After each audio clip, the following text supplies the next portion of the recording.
وما آتاكم الرسول فخذوه وما نهاكم عنه فانتهوا واتقوا الله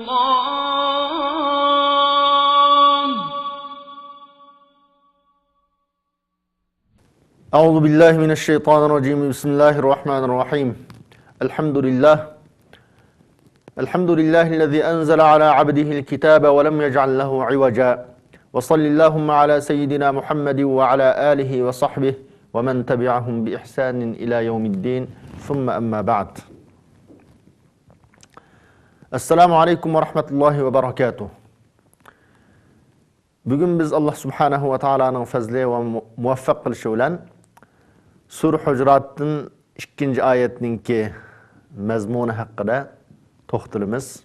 Allah Subhanahu ve Taala to'g'rini so'zlashga nisib qilsin. Hammamizni mush oyatdagi adab, axloq, qoida, prinsiplarga amal qilib yashaydigan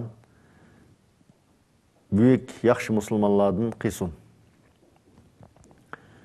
Aldınqı ayette Allah ve Allah'ın Resulü'nün aldığı kirib olmaslik, Allah Resulü'nün aldıda hüküm bayan qilmaslik, Allah'ın Resulü'nün buyruqlarini icra qilish, to'sqan ishlardan yenish haqida to'xtalgan. Bugun 2. ayet haqida to'xtalamiz. O Allah Subhanahu ve Taala'nın so'zi, oyatni boshida bir o'qiyman. A'udhu billahi mineşşeytanirracim. بسم الله الرحمن الرحيم يا أيها الذين آمنوا لا ترفعوا أصواتكم فوق صوت النبي ولا تجهروا له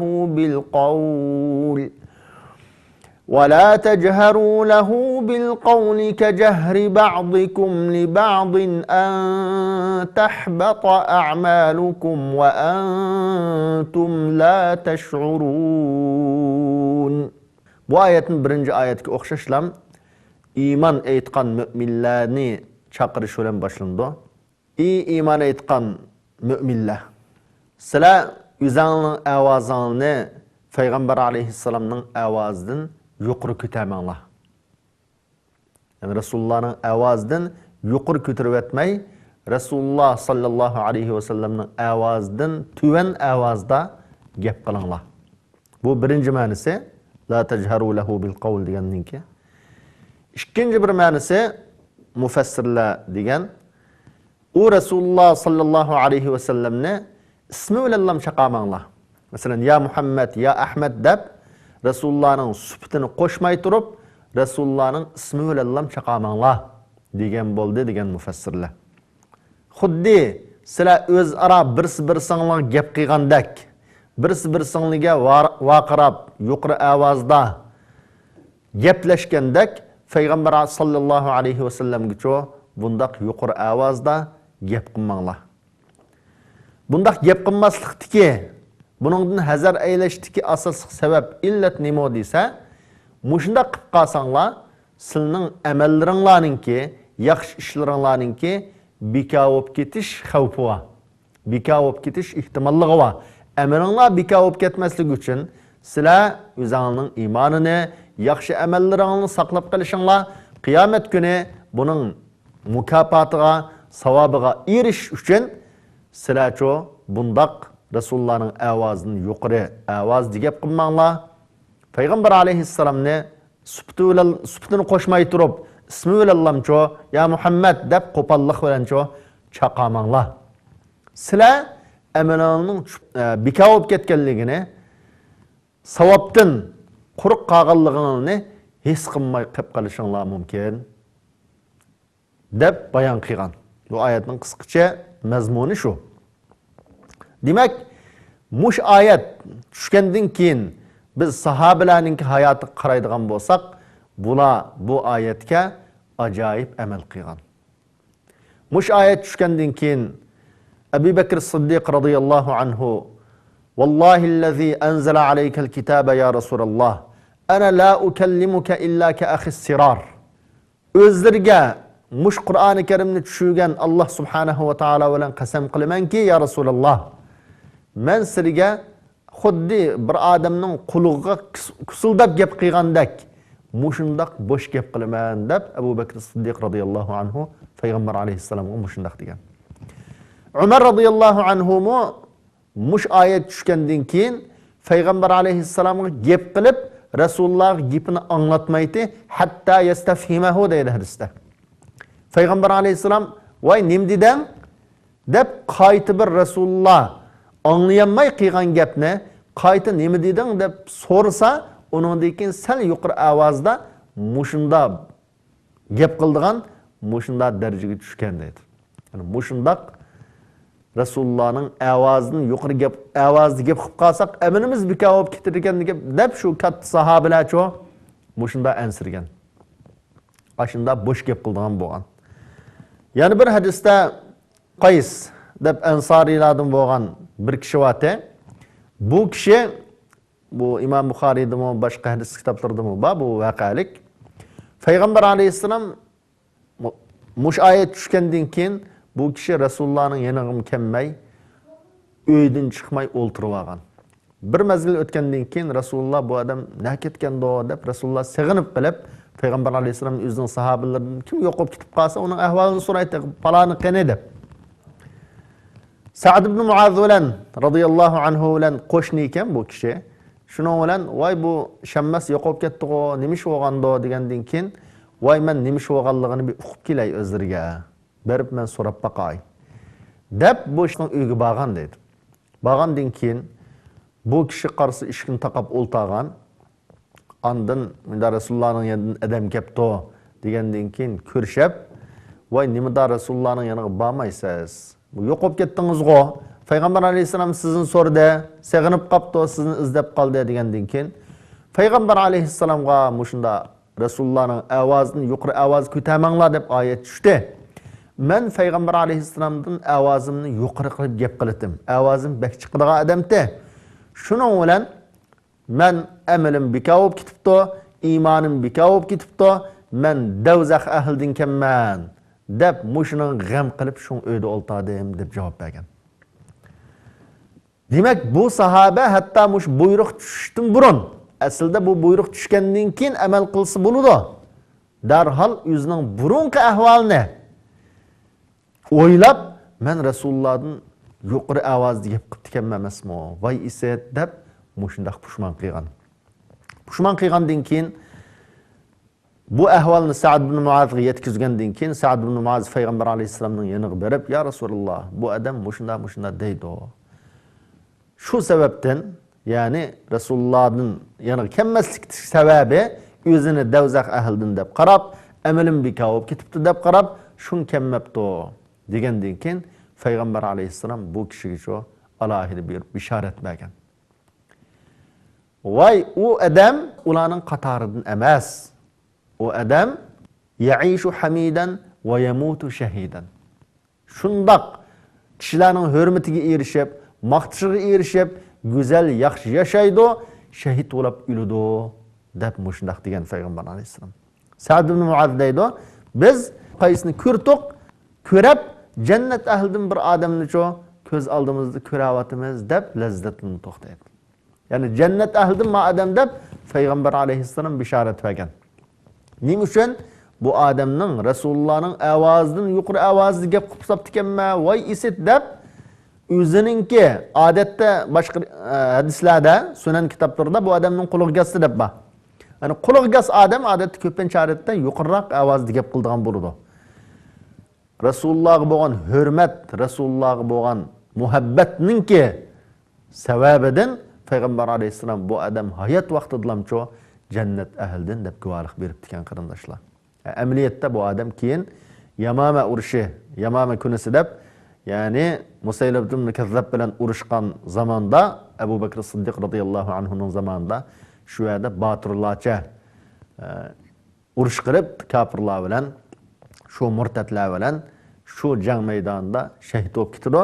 Payg'ambar alayhisalom xabar bergandeklam, ya'ni yaxshi yashab, oxirgi hayotini shu şehitlik bilen ayaqlaştırgan. Mana bu sahabining mush oyat tushgandan keyingi Peygamber aleyhisselam qilgan hurmatlari, Rasululloh sallallohu alayhi vasallamga bo'lgan ulug'lashlari mana mushunda bo'lib ekan qarindoshlar.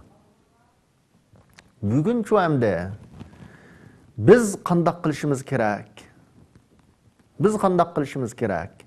Peygamber aleyhisselam bugungi zamonda yo'q. Bizlar ovozimizni boş qilib gap qildi desak, Rasululloh hayotimizda yo'q. Rasululloh o'lib ketdi.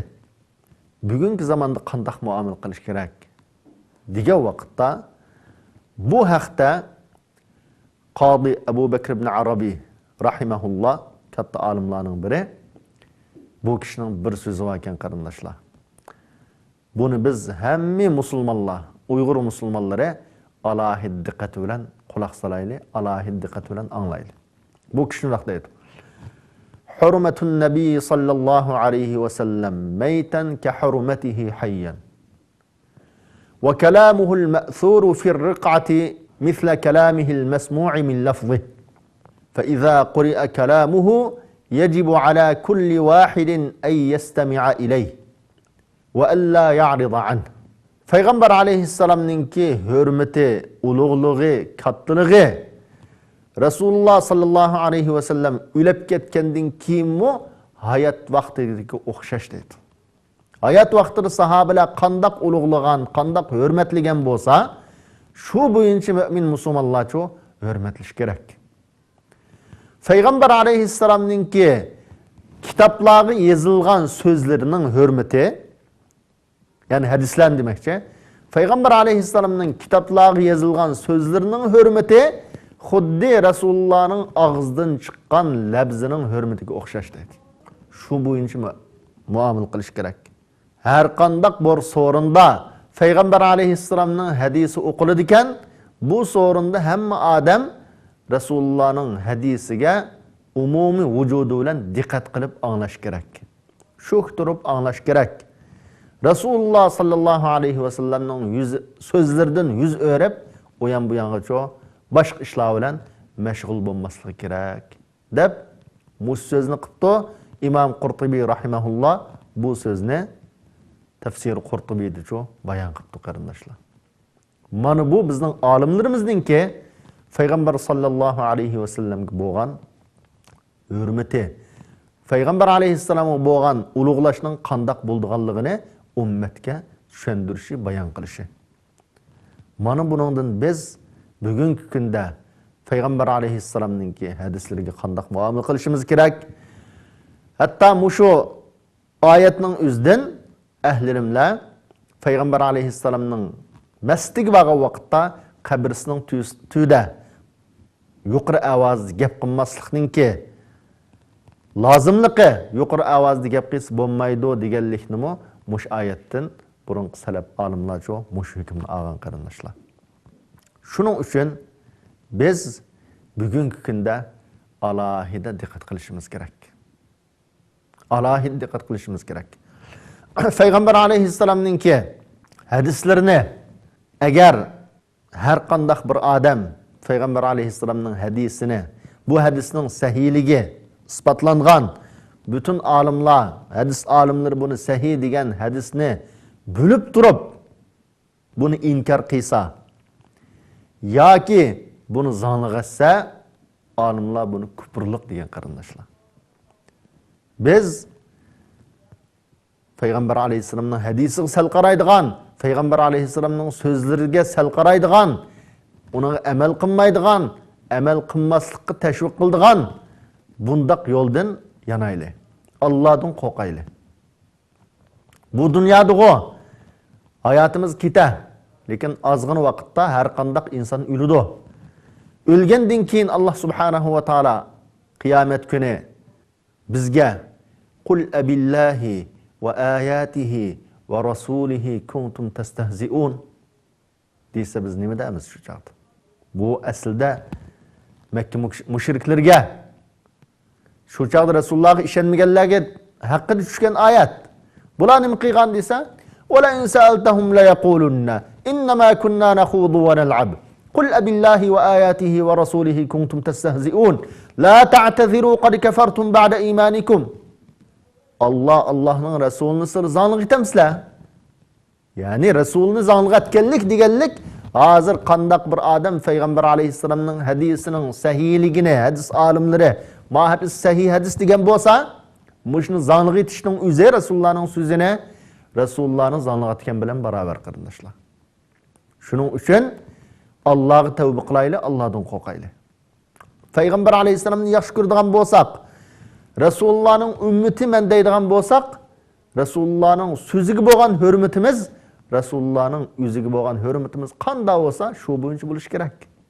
Allah Kur'an-ı Kerim'de "Kul in kuntum tuhibbunallaha fattabi'uni yuhibbukumullah." dep koysizlar Muhammed sallallahu aleyhi ve sellem. Eğer sizler Allah'ını yaxşı gördiğen bolsanglar, meni yaxşı göranglar. Allah'ını yaxşı görümüz dep dava kıldıgan bolsanglar, muş davayыңızda Resul bulduğan bolsanglar, meni yaxşı göranglar.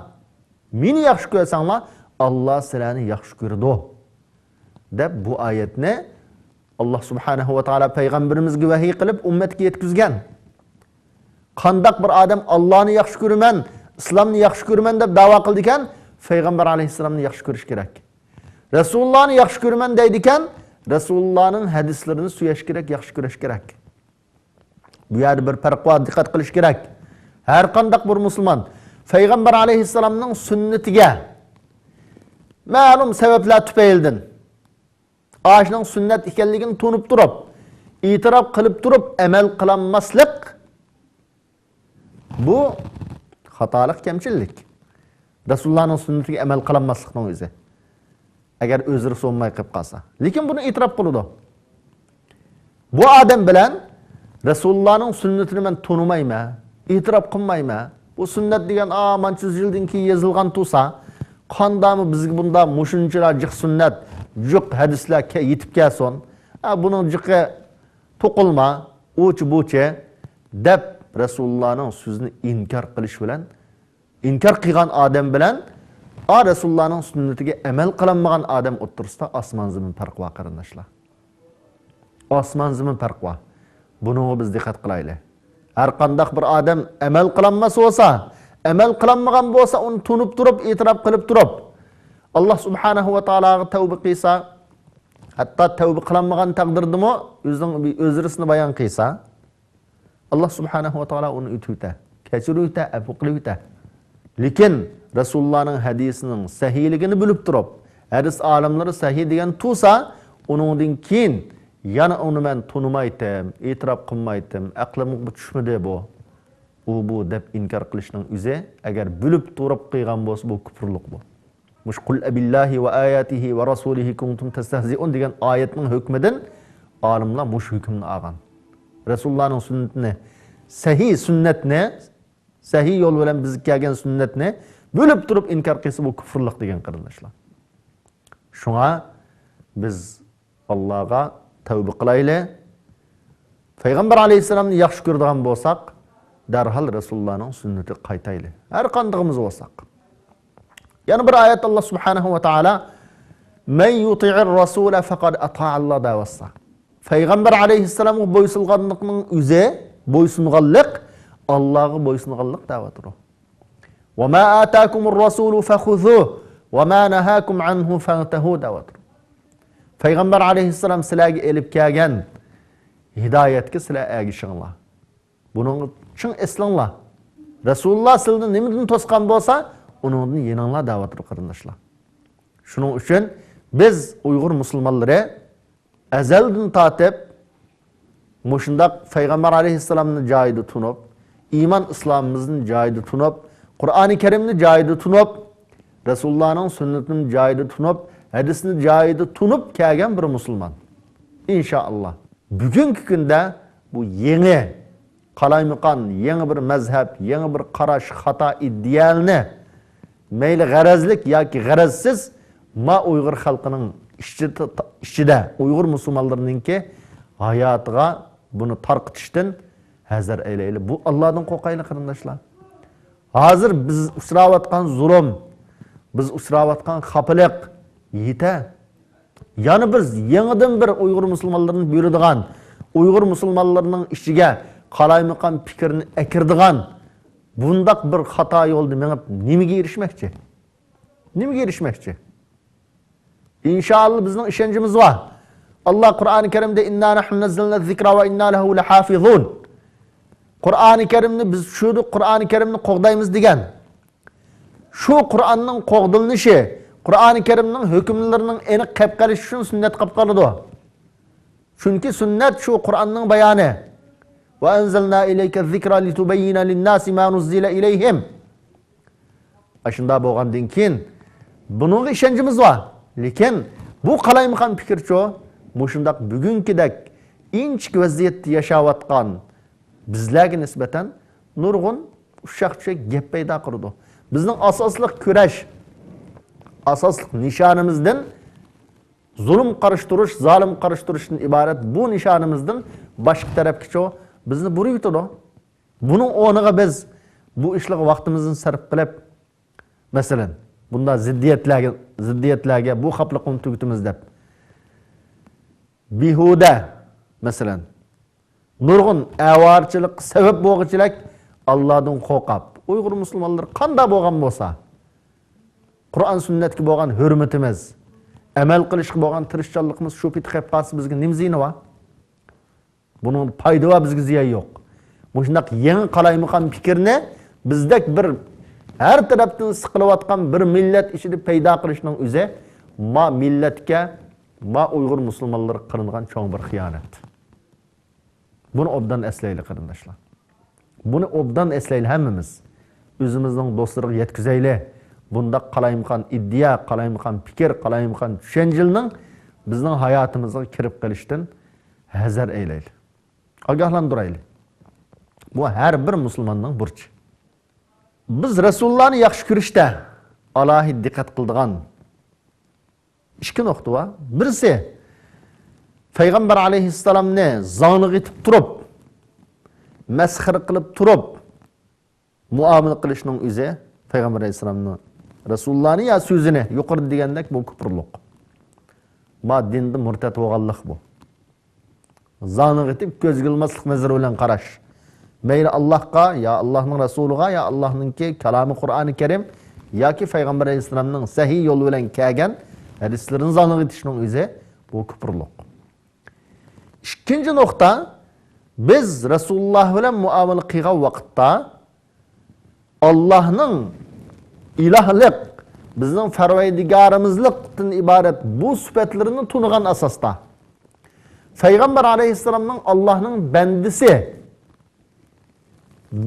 bulab turib, lekin biz şu alohida hurmatlashga, ulug'lash talab qilingan bir zot ekanligini bo'lib muomala qilishimiz kerak.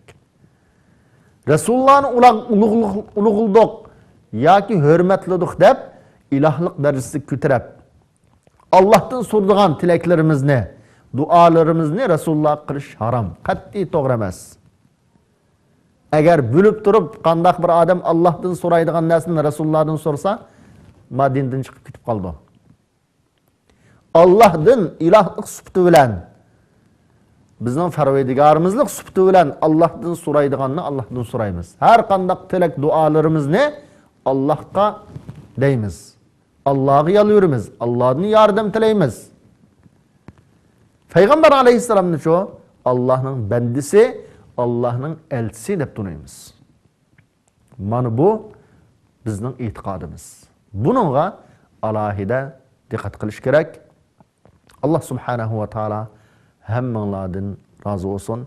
Hammamizni Peygamber alayhissalomni hurmatlaydigan mu'min musulmonlardan qilsin. Bizning ishimizdagi Peygamber alayhissalomni hurmatlamaydigan yoki Peygamber alayhissalomningki hadislarini biz tunmaydiq, hadislarga amal qilgan bo'lmaydi bugungi zamonda deydigan bunda xato iddia kirib qolgan Uyg'urlarga Allah hidayet, tevfik ata qilsin. Ularning tavba qilishiga, Allah subhanahu va taala qaytib olishiga hammamiz duo qilaylik.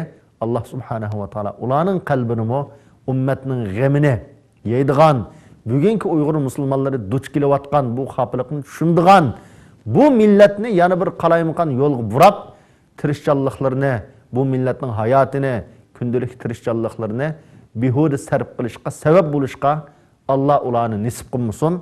Allah subhanahu va taala hammamizga to'g'ri iymon, sağlam iman, to'g'ri hidoyat ato qilsin. Subhanakallahumma bihamdik nashhadu an la ilaha illalloh nastag'firuka va natubu ilayk.